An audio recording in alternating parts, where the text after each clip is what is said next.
one more and then we'll get started. Yvonne, if that's okay with you. Austin, who are you with?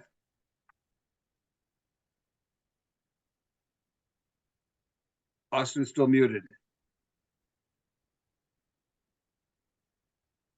Okay, I'll be quiet. Oh. All right.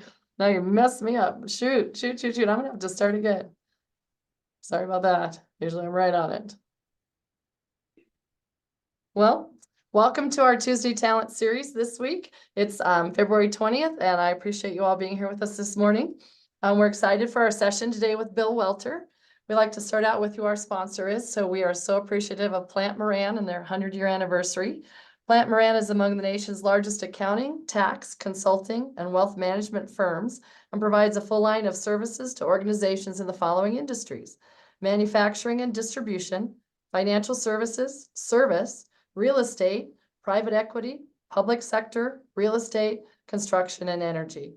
This year, 2024, they're proudly celebrating 100 years. Plante Moran has a staff of more than 3,300 professionals throughout the United States, with international offices in Shanghai, China, Mumbai, India, Tokyo, Japan, and Monterrey, Mexico. In Colorado, Plante Moran has served its Colorado clients for more than 40 years, with offices in Broomfield, Denver, and Fort Collins. Plante Moran has been recognized by a number of organizations, including Fortune magazine, as one of the country's best places to work. For more information, visit plantemoran.com. Today, we're excited to have Bill Welter for this great conversation today, Intercept the Future and Grow Your Business. Bill is a consulting educator with over 50 years of experience spanning 4 separate careers: military with the Marine Corps, engineering, business consulting, and education. He's a founding principal of Mind Prep Resource Center, a veteran-owned business that specializes in helping leaders learn from the past, deal with today, and prepare for the future. He does this through writing, workshops, team facilitation, and one-on-one coaching. Bill has published 6 books since 2006. The Prepared Mind of a Leader, 8 skills leaders use to innovate, make decisions, and solve problems. Rethink, Reinvent, Reposition, 12 strategies to renew your business. Right-sizing your business, breakthrough strategies to create a flexible and profitable business in any economy. Mind Lab 2, how to turn strategic concepts into actionable strategy. And the last one, Pragmatic Strategist Workbook. Bill has an undergraduate degree in socio-technical systems engineering and also an MBA. So Bill, we'll let you take it away. Okay, thank you. Let's see, I got to go find my, there we go. I'll share my screen. There we go. Share that.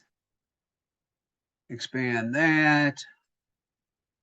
Come on, wake up. There we go. Okay. So, that's a cool picture. I don't know where I got that. All right. So anyway, yeah, that's me. And Yvonne already put this on.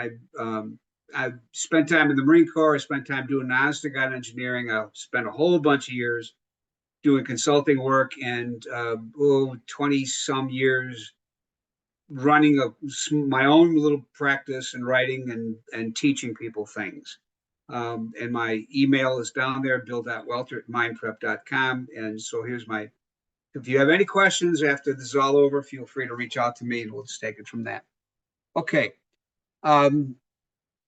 Couple of stories. One of the stories is, as I got into the world of consulting, I used to wonder at times, why the heck am I in this business, in this conference room? I'm sitting across the table from a woman who's got her MBA from Stanford and a guy who's got his MBA from Harvard.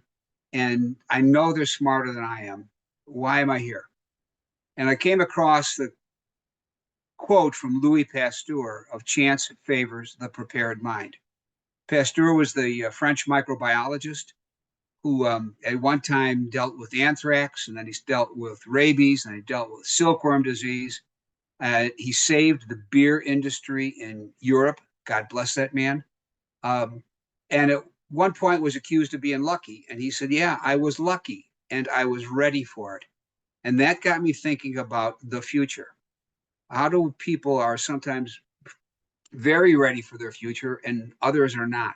So I grew up in the Chicago area, and I remember there was this massive organization that you could do. I mean, they were the Amazon of their day. You could even buy a house from their catalog.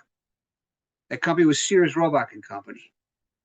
And now, if I turn to a Gen Z and I say Sears, they say, who? What? Um, Look at businesses that were big, powerful, and were not ready for their future. And so that's one of the stuff I've been writing about and talking about and thinking about for quite some time. And that's what I like to do. So um, I've explained this to Yvonne in the past. I'm an OOG, an official old guy, but I don't intend to retire anytime soon. So here's the point. Let's think about the future a little bit. And by the way, if these slides are interesting to you and you want them at the end of this thing, you'll see my email address. Just send me an email and I'll send you the slides. I'm fine with doing that. And Actually, also, I do send them out at the end, so. oh, good. So I know I got to get them to you. Oh my God. Okay, never mind. She's already got me covered on this one. Okay, so think about the future. Can you predict the future? Well, the answer to that is no.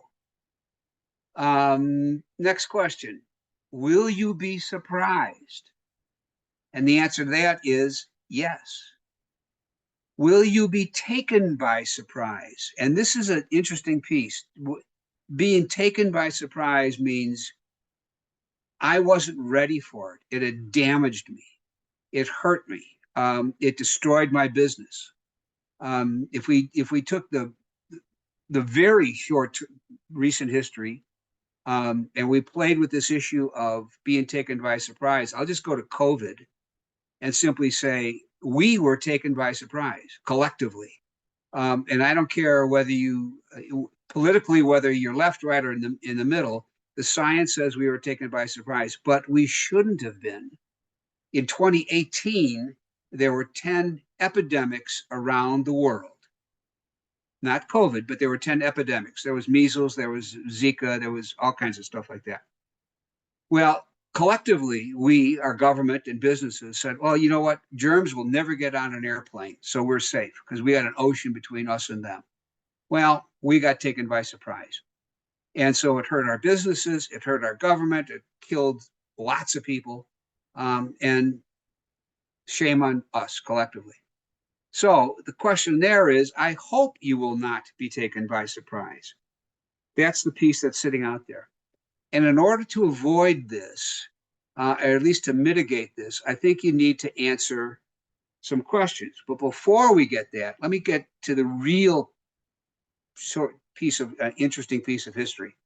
So in 2001, iPod, from that little company called Apple, beat Sony to the digital music industry. And if you think in terms of, if you're old enough to remember when you had this really cool piece of portable music technology, you might have called it a Walkman, maybe, or one of the knockoffs to it. But I know that I still, in my top dresser drawer, have the coolest Walkman in the world. It has got auto reverse for the tapes.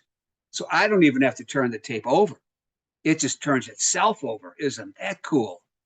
Why the heck didn't they see Sean Fanning, aka Napster, change the world of music?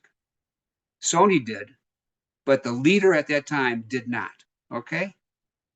How about 2007? BlackBerry.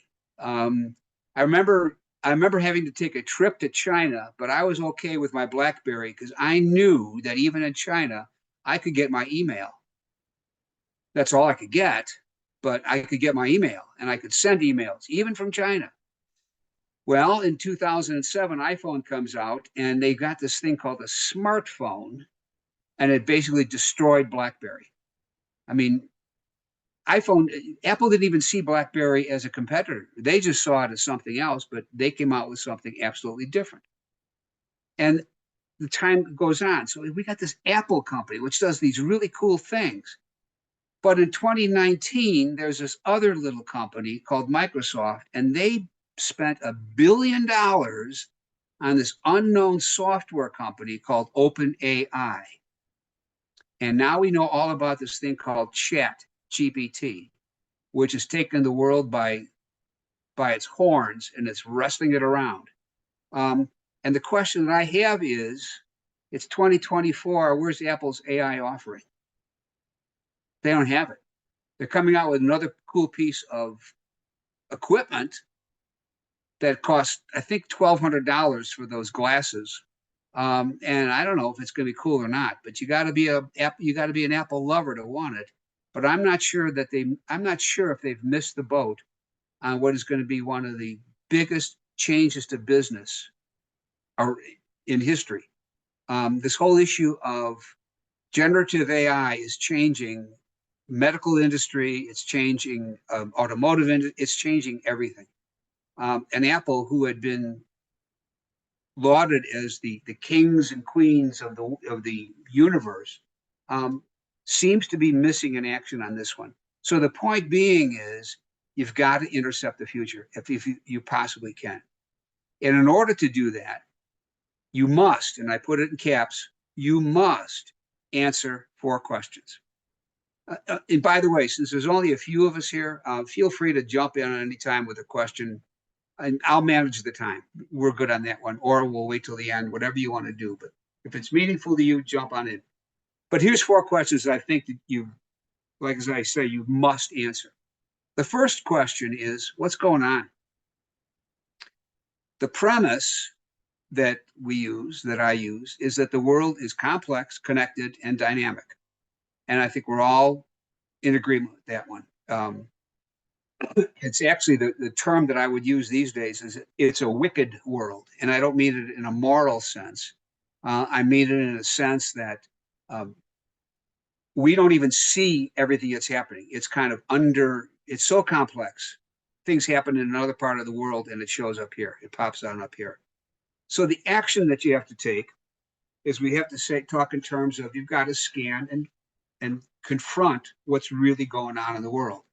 Now, when we think about the future, when we think about the future, the question I've got is, what's on the edge of your radar screen? And this metaphor came out of, oh my God, 20 years ago. I was doing a workshop for McDonald's Corporation on the West Coast. And I had the president of McDonald's West in the room with me. And he said, why the hell should we be thinking about strategy? And out of desperation, on a flip chart, I drew a radar screen. And I simply said, what's on the edge and coming in fast? And that metaphor stuck, and he liked it. And because he liked it, I kept on using it.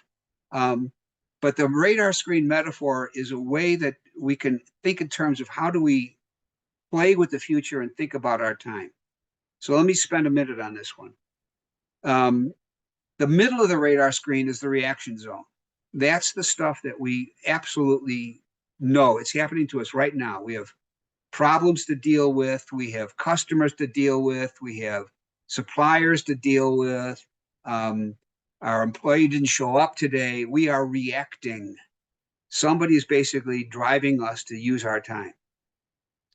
A little bit further out on the radar screen is what I refer to as the adaptation zone. And the adaptation zone basically says, there are repeating trends. There's trends and there's repeating cycles that happen.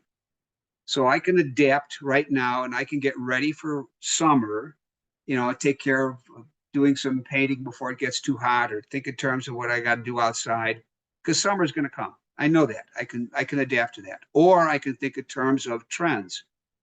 The one trend that I would tell anybody in business to think about is, we have to pay attention to how is society changing.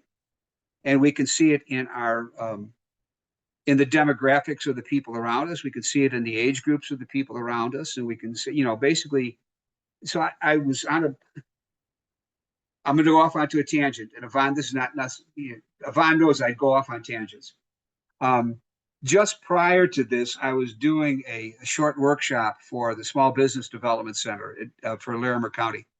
And one of the ladies that's in the workshop owns a coffee shop, Cups Community Coffee over on Taft Hill Road. Um, and I was asking her about how, what trend is she seeing? And she surprised, well, she shouldn't have surprised me. I should know this, but she said, well, she said, you're a boomer. You like nice black hot coffee. She said, my Gen Z customers that come in, they want iced everything. It's got to be iced and it has to be sweet. I said, you got to be kidding me. She said, oh, yeah. She said, there are some coffee shops around here that basically make most of their money on selling sweet stuff. And, oh, and I said, so what are you going to do? She said, well, I got to adapt because my customers are getting younger and thinking in terms of what else can I offer as far as specialty coffees are concerned. So there's the adaptation zone. And think in terms of trends that we see around us. And whether it's the trend for some corporations to keep getting bigger, bigger, and bigger. Uh, Discover Card got bought or is announced that they're going to be acquired by, oh my God, another big financial firm, credit card firm. I forget who it is now, for $35 billion yesterday. Well, the trend is the big keep getting bigger, which makes it tough on the small ones, but also gives the small ones some opportunity. Okay, so adapt to trends and to cycles. The anticipation zone is the hardest zone to deal with because there's nothing that's really clear, but there's always clues. There's always something out there on the edge that basically says, huh, I wonder what's going on here. So for those of us who are old enough, I certainly am. You can remember back to the 2007 timeframe of the big financial meltdown. Lehman Brothers went out of business. A bunch of the banks got into business. We got into this too big to fail routine. Everybody had to get borrowed, had to get bailed out by the government because a lot of people were just, we got into the house flipping thing. And it was so cool. Oh my God, buy a house, put it on some paint, flip it, and make a bunch of money. And people were getting houses for stupid reasons. The mortgage companies even went so far as to create something called a ninja loan. No income, no job, no assets. All you had to do is sign on the line and say, I promise to repay this loan. And then the mortgage companies sold the loan to the banks. And so they got rid of them. And what we saw as a clue was that the people who initiated loans were separated from the people who had to collect on the loans. That was a danger clue. There was another clue that was sitting out there when you looked at some of the people who were buying mega houses, and we referred to them as McMansions at the time. And the one that I recall was the bus driver in Los Angeles, who was making around $37,000 a year, was approved for a loan to buy a $700,000 house because he said he could pay it back. Well, he couldn't even make the first payment. So there was clues all over the place. The big companies kept saying, well, as long as the music is playing, we got to keep dancing. There were a few people who shorted the financial industry and made billions of dollars. They saw the clues and they said, it can't keep on going this way. And they made a decision. They saw the future. They saw what was going to happen. So as you think about this thing, the piece that I would have you do is think in terms of what's on the edge of the radar screen and moving in. COVID moved in very fast. I mean, it was something in Wuhan, China in 2019, and suddenly it is in New York City in the early months of 2020. It moved fast. Chat GPT and artificial intelligence has moved very fast to the center of the screen. There's other things that are taking more time. The electric car industry, electric vehicles, it has started to come in fast. We'll see how fast that hits the rest of the industry. So think in terms of what's on the edge and moving in fast. Whoops, sorry, I'll go in the wrong direction. When you think about your future, you have 4 of them. And so kind of put all this stuff into place. You've got a known future, and the known future is simply everything on demographics. We know right now that the leading edge Gen Alpha is 14 years old. And so in 4 more years, she's going to probably start getting out of high school and entering the workforce. We know that. We know that the leading edge boomer, me, is 78 years old. We know that he's going to disappear before too long. So we can see things that we absolutely know about the future. I would pay attention to demographics in that regard. The example I'll give you is Harley Davidson. Harley Davidson, the boom years for Harley Davidson were the 1980s and the 1990s. I mean, they were just incredible boom years because, in the 2000s, because at one point in time, some teenager went home to mom and said, Mom, I want to buy me a hog. And mom slapped that boy or girl silly and said, No, you're not. And then one day that boy or girl woke up and realized she or he was in his 40s and said, Oh my gosh, I don't have to ask mom anymore. And so for 20 some years, Harley Davidson bet on the boomers and made a lot of money because a bunch of us wanted a hog when we were young, and then we could afford it once we got in a real job. Okay. Harley Davidson didn't see Gen Z's coming in. And now Harley's got problems that they had to shut a couple of their factories because a hog, a Harley Davidson, that's an old man's bike for an awful lot of the kids today. And they don't want to ride an old man's bike. They want something that is much faster and much sleeker. And you got to lay down on it in order to ride it. Harley saw the future, missed it, and missed it again. There we go. Hazy futures are every time you put together a forecast. You put together a number, you know that number's not right.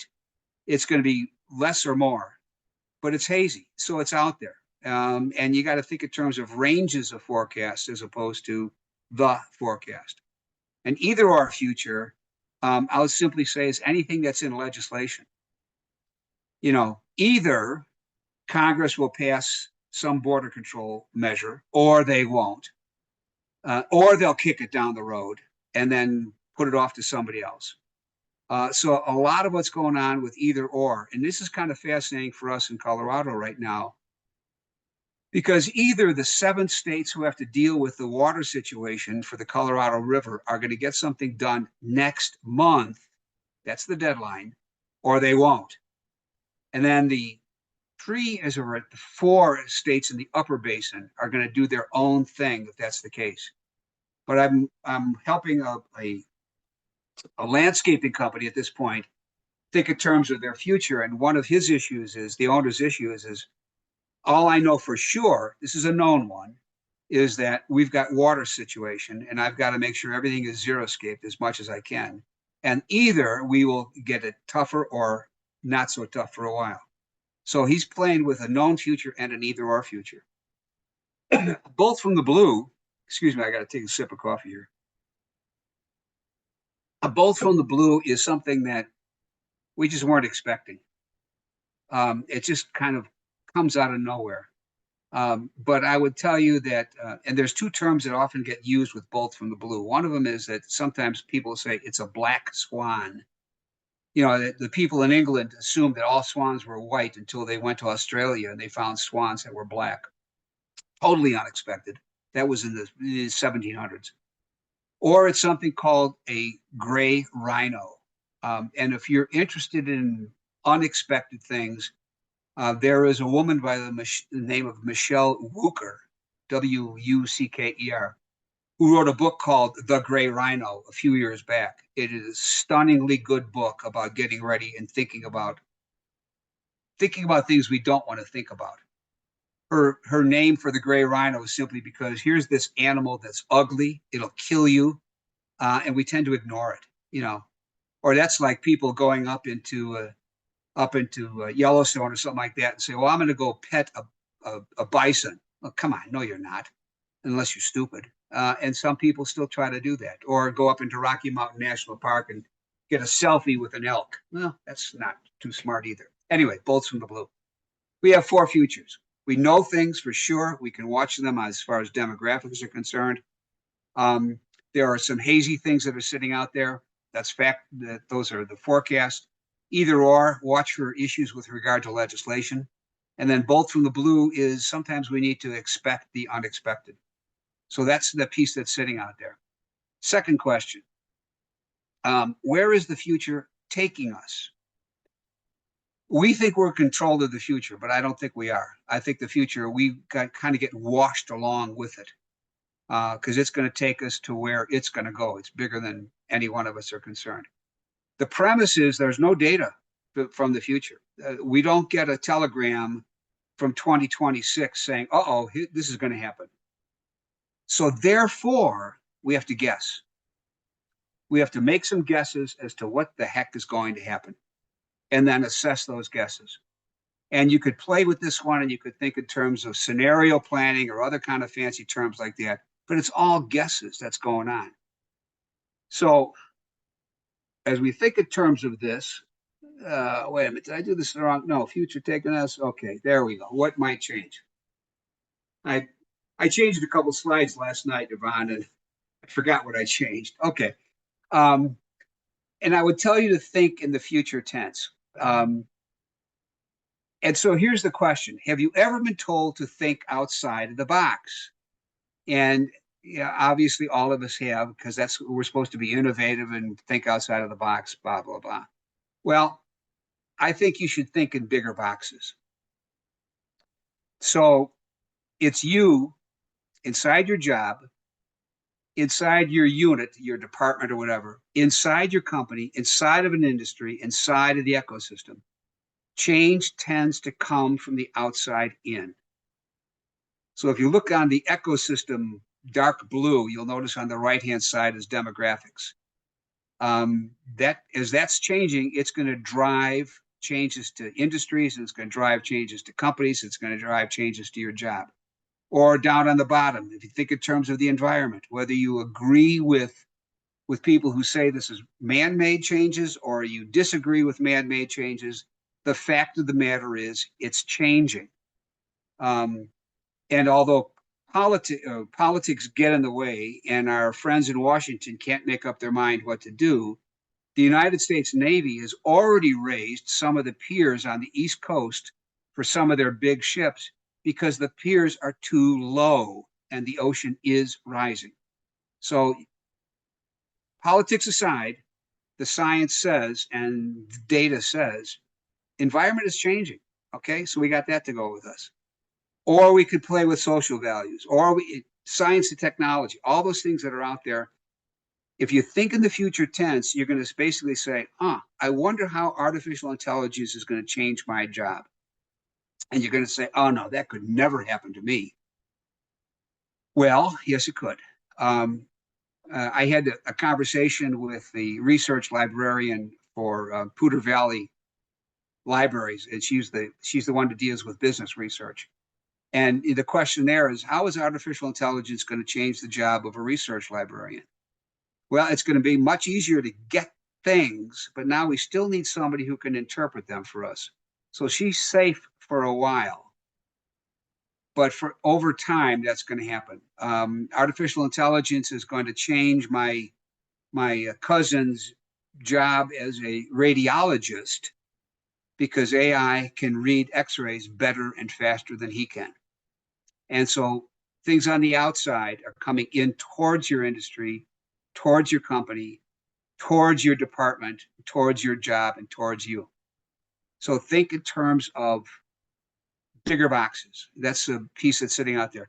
This particular graphic, wow, a couple of years ago, I spent 2 days with a corporation just playing with this to get them thinking about their future. We spent time talking about the economy. We spent time talking about their future employees because they weren't ready for what was going on with these millennials at that point in time. Well, now the millennials are old people, and it's the Gen Zs are the young ones, and they're not ready, and they're still coming in. Side comment. In Fort Collins, there is this wonderful school. That's the Compass School. That uh, although the founder has left and now actually works for the city of Fort Collins, I had a chance to talk with her a few times in the past year and a half or so, and we were talking about the kids that are going through school. The Compass School is a charter school. Um, their motto is "We accept you as you are." They're It's fascinating. I mean, they are really, really cool. And went there one day, and I was just standing in the lobby, and I'm watching, you know, some boys walk past me dressed in khakis and polo shirts and looking as preppy as my sons were 40 years ago. And watching some other kids coming by, they were just total goth. And and they were just great friends, and they didn't care about each other. They just were there as they were. Anyway, I talked to Kay, who's the founder, a while back, and I said, Kay, tell me about Gen Alpha. That's the ones that now the leading edges are 14 years old. And she said, there's two things about Gen Alpha. One of them is they are incredibly accepting. They don't care what your color is. They don't care what your religion is. They don't care what your sexual identity is. They don't care. They're accepting of you. Flip side of that is they have gone through the financial crisis with their brothers and sisters and parents. They have gone through COVID. They have gone through lockdown. They all they know about school is that it's not safe because of all the school shootings. They are incredibly fragile. So the point being is when you look at these 14-year-olds, this is how they've been formed. And when they hit your work, they're still going to be that way. You're going to have to take into consideration that they're accepting and they're fragile. Now, I've just made a gross over assumption that they're all that way. And I would say, obviously, they're not, but a lot of them will be. So think about how they're going to be different. Think about employees in the future. Or if you went to the company one, think in terms of your facilities and your location. Are you in the right spot? Are you going to move? Um, they moved some of the let's see, Woodward, who I used to know as Woodward Governor back in the Midwest. Woodward is opening and closing some plants, and my nephew's job just got moved from Loveland, I think a shop in Loveland, to a spot in Fort Collins. So change has come from the outside in. I'll just leave it at that. Play with this one. By the way, I have a job aid on this one. Um, uh, Yvonne, remind me to send it to you, and then you can just send it to the people. It's a way to think about it. I'll get it. I'll get it to Yvonne. Yvonne will get it to you. Okay. So then the question is, how will your business model change? You've got to guess and assess. There is this piece on business models that is quite famous. It came out about 12 years ago by a guy by the name of Alex Osterwalder. He's a Swiss, but this is pretty much the de facto model that's being used for a lot of people. There are 7 components that determine your revenues and your cost structure. And so on the right-hand side is the customers that you want. Then is what's kind of relationship you have with them and how do you get to them. In the middle is your value proposition. And then over to the left are this work that you do, the resources that you use, the partners that you work with. As you think about your business, it's going to change. Primarily because your customers are changing and your value proposition is going to have to change. We don't have time in an hour-long session to deal with this one. I would just simply say, go to the library and get a book called Business Model Innovation. Hold on, I gotta make sure I can give you the right name.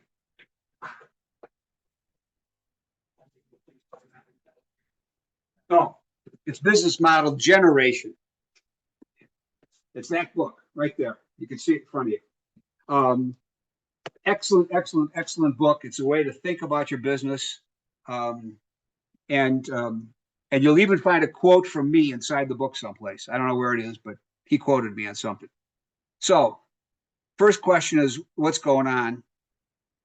Second question is, what's happening? What are we going to do about it? You have to guess and assess.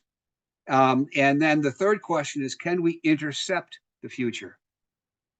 And intercepting the future is basically saying, You got to make some decisions today because decisions are bets on the future. This, I wish I was the one that stated this, but Andy, oh, I can't think of Andy's name. Anyway, there's this poker player that basically wrote a book about decision making. Hold on a second. It's there. It's on my bookshelf. I know it is, but I can't find it. Andy Duke. There's this book. Andy Duke wrote a book called Thinking in Bets, and it's really good. Annie Duke is fascinating. She was a PhD student somewhere on the East Coast, got sick, had to drop out of her PhD program. Her brother was a poker player, said, Andy, why don't you come on? I'll teach you how to play poker. And over the course of a number of years, she's not old, she's still young, she won $4 million in professional poker. And then she decided, well, but my real interest is in teaching people how to make decisions. And so she wrote this book called Thinking in Bets, highly recommended. And she basically makes the points that every decision you make today is a bet on your future. And so just think about it. The other day we had questions about, well, not the other day, a few weeks back, we had questions about, is it going to rain or not? Well, you make a decision that says, do I carry an umbrella with me or not? You're betting on the future of what's going to happen. So if I take my umbrella, I am betting that it's going to rain. And if it doesn't rain, I've made a bad decision. But if I don't take my umbrella and it does rain, I had made a bet on the future of getting wet, and I made a bad decision.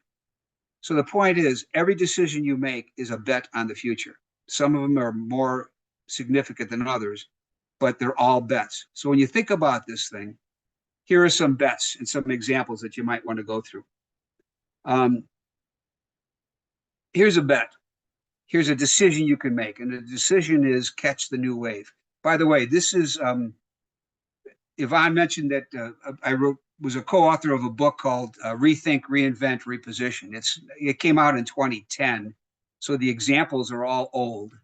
But the baseline of the examples are still there. I mean, the basis behind the book is still valid. You can buy it if you want, but I don't get any more money because I don't get any more money. Only Amazon gets rich at this point. One of the things that you can bet on is called catching the new wave.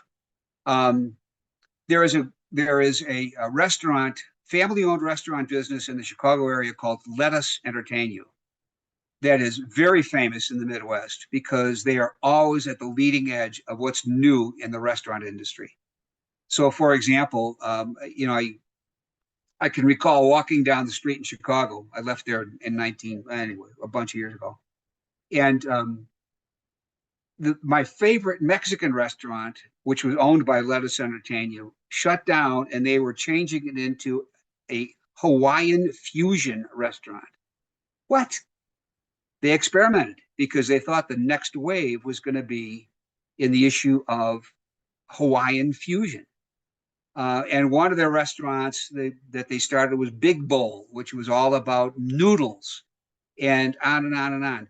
This company it's now a $1 billion organization, family-owned business, but they're always looking for the new wave in food. What's going on with regard to that? So catch the new wave. What's going to be new? Put old wine in new bottles. The sports industry does this thing wonderfully well. Anytime a professional team says, we're thinking of moving to a new city, they say, oh, by the way, will you build a stadium for us? Come on, it's a football team. It's a stinking football team. It's the same thing that they've been playing ever since Mike Ditka was playing. I'm an old guy from Chicago. So the new stadium is simply old wine in a new bottle. Or in your case, you might turn around and say, well, my business needs to be in a new facility, or maybe we need to remodel our offices or something like that. You're still doing the same work, but you're making it look a little bit different.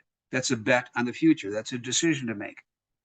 you can aim higher or lower for your business. Think in terms of in the automotive industry, when Toyota came into the United States, their leading edge car was the Toyota Corolla, which was at that time the size of a roller skate. And but they didn't stay there. They went upscale. And so they, then it became the Toyota Avalon that they made. And pretty soon they came out with the Lexus brand.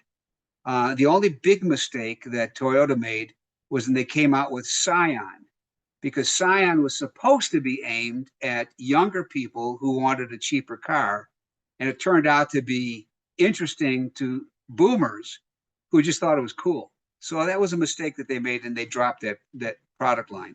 But Toyota was very good at going upscale and downscale. Think in terms of what Lexus did when they first, not Lexus, excuse me, Tesla did. They came out with a high-end sports car. If you remember the first one of the Teslas, it was a sports car. It was expensive. And then they went down from there, and they went down from there. The challenge that they've got right now is the Chinese are coming into the United States. They will go after Tesla, probably at the low end. They're going to come up, the Chinese will come in with a pretty affordable electric vehicle. We'll see. They're going to be in the big car shows this year, so it'll be fascinating to watch them. Next one you might take a bet on, a time shift. Change your hours. I mean, think in terms of I grew up in the Chicago area, and near one of the very first McDonald's corporations or McDonald's restaurants that was built. They were founded not 20 miles from where I lived, and one of their early restaurants was down on Howard Street in Chicago. They were open from 11 in the morning until 6.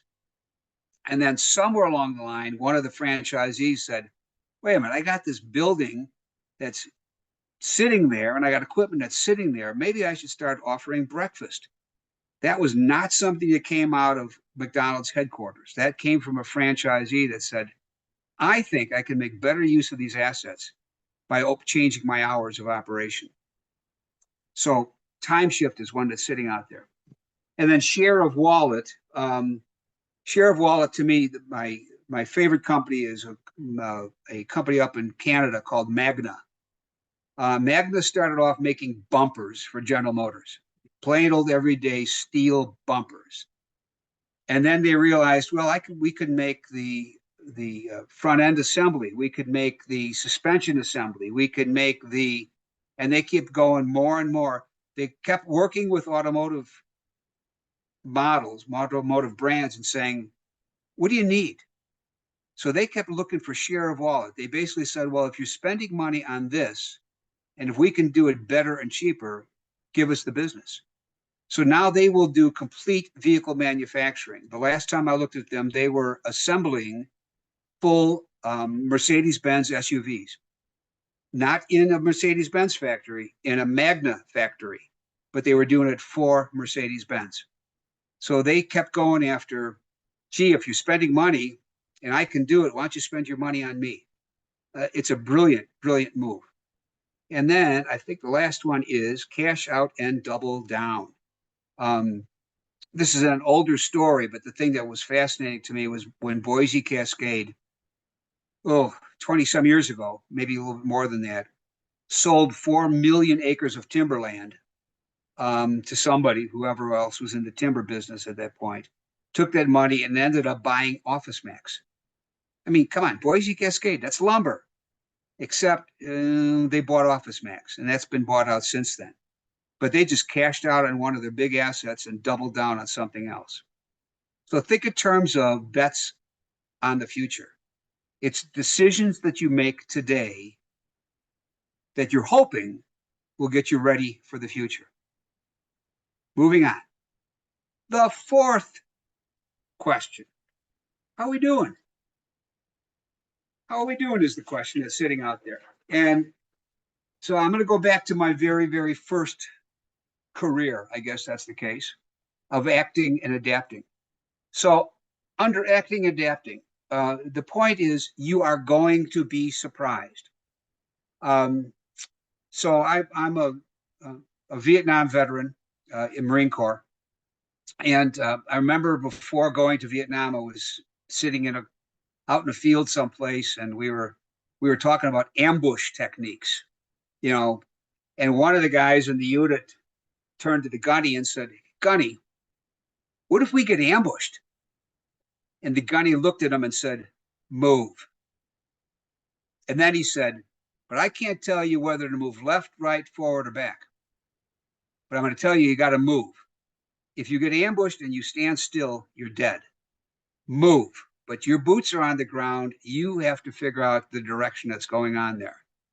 So when we think in terms of this whole issue of being surprised, and if something changes for your business or for your industry, boy, we would love to think if we just hunker down and do nothing, it's going to disappear. Well, maybe it's going to go away, but maybe it's not. So be prepared to move as quickly as possible. And then the second piece on this one is adapt and change if you need to. So let's think about this thing. When you think to the point of adapting, um, there's the piece there that said, this again is military. So post Vietnam, the Marine Corps and then also the Army and the others put in place something called an after action review. And so after you make a decision and after you work on it for a while, you sit back and you say, four parts to this. What did we want?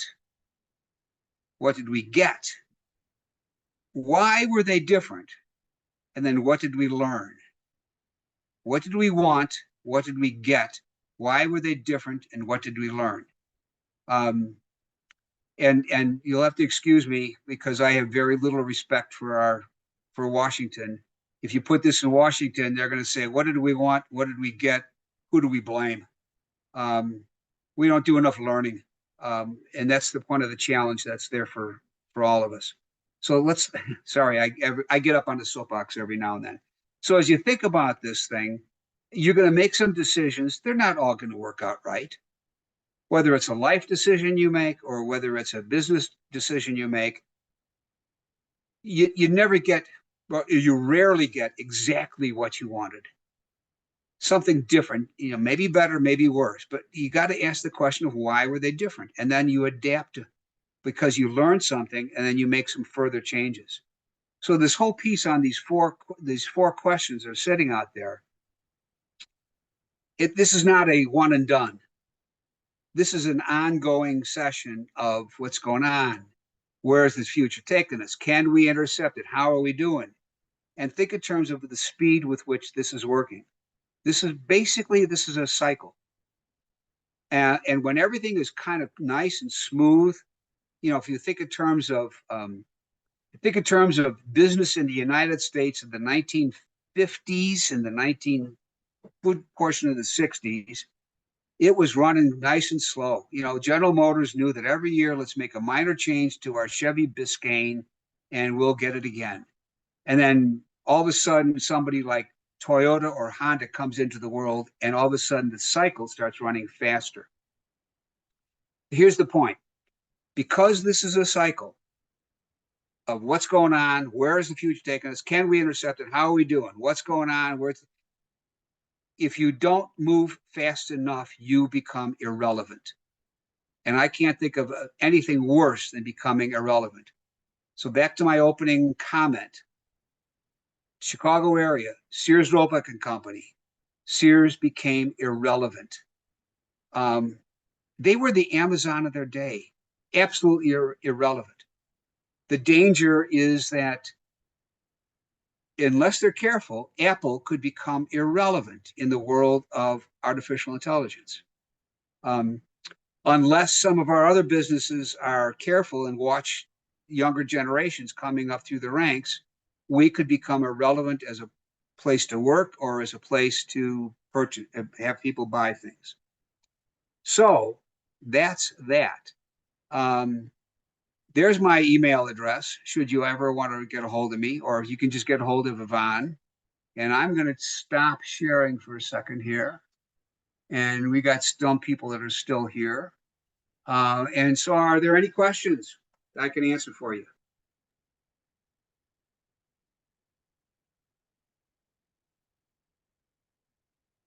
Wow, Yvonne, I must have been, I must have been so good that I've got no questions, or they're all asleep at this point in time. You never can tell.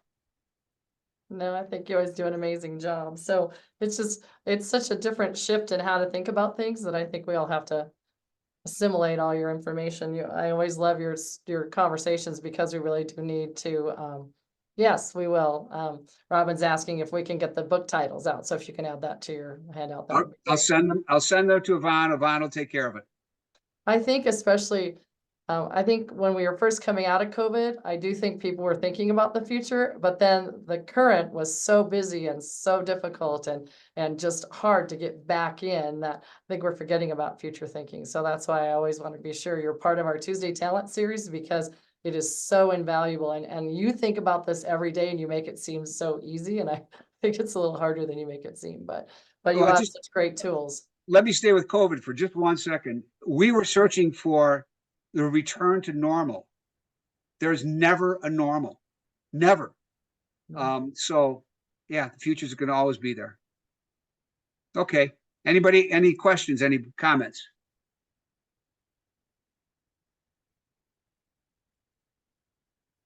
Yvonne, it's up to you.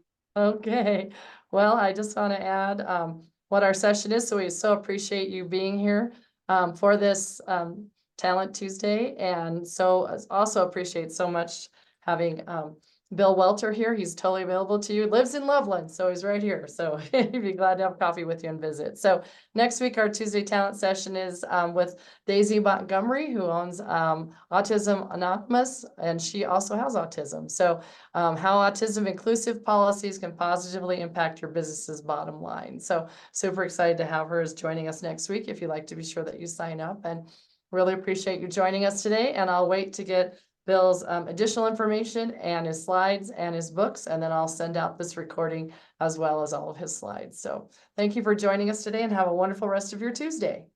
Okay, Yvonne, thank you very much. Thank you.